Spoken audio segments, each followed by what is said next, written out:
You are not losing money because you are stupid. You are losing money because your brain is doing exactly what it was designed to do.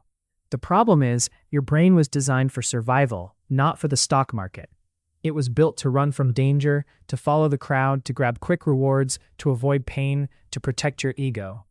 And in normal life, those instincts can help you survive.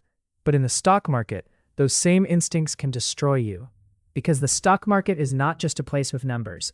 It is a machine that tests human emotion: fear, greed, hope, regret, pride, impatience. And every time you trade without understanding those emotions, you are not really trading the market. The market is trading you. Think about what usually happens. A stock starts going up. At first you ignore it. Then it goes up more. People online start talking about it. Someone posts a huge gain. Someone says, "This is just the beginning." Now you start paying attention. You open the chart. It is already up a lot. You tell yourself, "I'll just buy a little." But deep down you are not calm. You are afraid. Not afraid of losing money. Afraid of being left behind. This is FOMO, fear of missing out. But FOMO is not just greed. It is ancient. For most of human history, following the group was survival. If everyone in your tribe ran, you ran.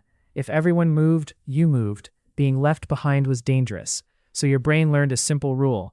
If everyone is going somewhere, go with them. That rule worked in the wild, but in the stock market, it often makes you late. By the time everyone is talking about the same stock, the easy money may already be gone. You think you are joining the move, but sometimes you are just becoming someone else's exit. Then the stock drops. At first you say, "It's just a pullback." Then it drops more. You say the market is overreacting. Then it drops again. Now you feel pain. And a loss never feels like just a number. It feels personal. If you lose $1,000, your brain does not calmly say, "This is normal volatility." It says, "Danger." Your heart beats faster. Your stomach tightens. You keep checking the price. You tell yourself you are a long-term investor, but you refresh the chart every 10 minutes. This is one of the biggest traps. The pain of losing money is stronger than the pleasure of making money. So people do strange things. They sell winners too early because they want to lock in the good feeling. And they hold losers too long because selling would make the pain real. A winning stock goes up 10% and they panic. What if I lose the gain? So they sell. A losing stock goes down 30% and they freeze. What if it comes back? So they hold. That is how people end up cutting their winners and feeding their losers. But your brain has another trick. After you buy a stock, your brain becomes a lawyer. It starts searching for evidence that proves you were right. Good news feels important. Bad news feels temporary. If the company reports strong numbers, you say, "See, I knew it." If the company reports weak numbers, you say, "That was already priced in." Before you own the stock, you wanted the truth. After you own it, you want comfort. And the more money you put into an idea, the harder it becomes to be honest. Because if the investment is wrong, it does not just mean the stock was wrong. It feels like you were wrong. You were careless, you were late, you were foolish. Your ego does not want to accept that, so it creates a story. This is a long-term hold. The market is irrational. Everyone else is missing the big picture. Sometimes that story is true, but sometimes it is just a beautiful excuse. Another reason people lose money is that they confuse excitement with opportunity. A boring investment feels safe, but also slow. A hype stock feels alive. It moves fast. It creates drama. It gives you something to watch. Every candle feels important. Every headline feels meaningful. And slowly, investing becomes entertainment. Then entertainment becomes addiction. The market opens and you need action. You need movement. You need a trade. Cash feels useless. Doing nothing feels like falling behind. But in the stock market, doing nothing is often a position. Waiting is a skill. Patience is a weapon. The market does not pay you for clicking buttons. It pays you for being right, being patient, and surviving long enough for the result to matter. Most people do not lose money because they do too little research. They lose money because they cannot sit still. They buy because they are bored. They sell because they are scared.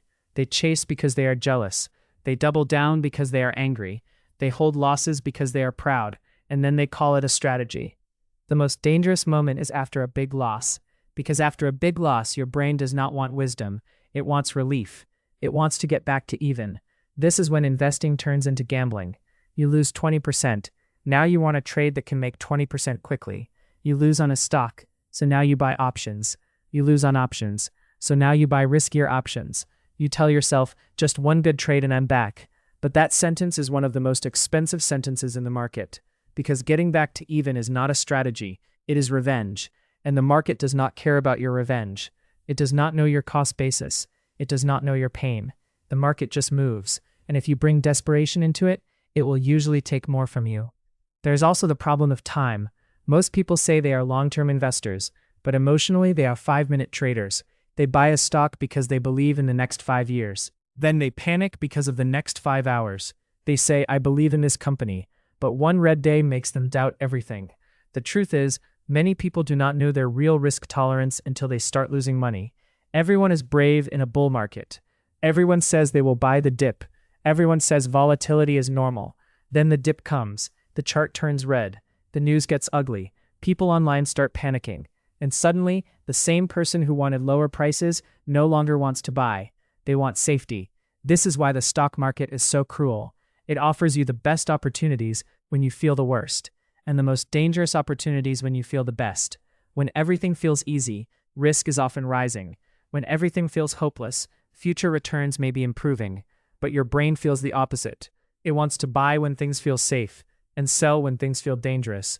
That is why your instinct is often expensive. The stock market rewards behavior that feels uncomfortable. Buying when others are fearful feels wrong.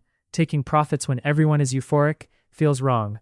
Holding cash while others are getting rich feels wrong. Admitting you were wrong feels wrong. But the right decision in markets often feels bad in the moment. That is why intelligence is not enough. Smart people lose money all the time because the market does not just test intelligence, it tests temperament. Can you be wrong and not fall apart? Can you watch others make money and not chase? Can you lose money and not gamble? Can you sell a bad idea before your ego gets attached? Can you wait? That is the real test.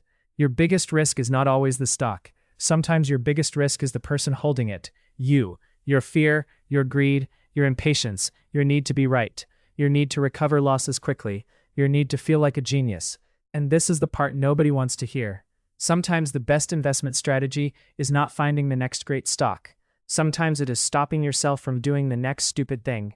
Not chasing, not revenge trading, not buying something you do not understand, not turning one bad decision into 5, not confusing luck with skill, not believing every story just because the price went up. Because the market will always create temptation. There will always be another hot stock, another breakout, another crash, another expert, another prediction, another reason to feel fear, another reason to feel greed. You cannot control that, but you can control whether you react. So why do you keep losing money in the stock market? Maybe it is not because you cannot understand the market. Maybe it is because you have not understood the machine inside your own head. A machine built for survival. A machine that fears pain, chases crowds, protects pride, loves stories, hates waiting, and wants safety at exactly the wrong time. The stock market looks like a game of numbers, but underneath the numbers, it is a game of behavior. And until you learn to manage your behavior, every chart becomes a trap. Every rally becomes temptation. Every dip becomes panic. Every loss becomes revenge. And every trade becomes less about the market and more about you.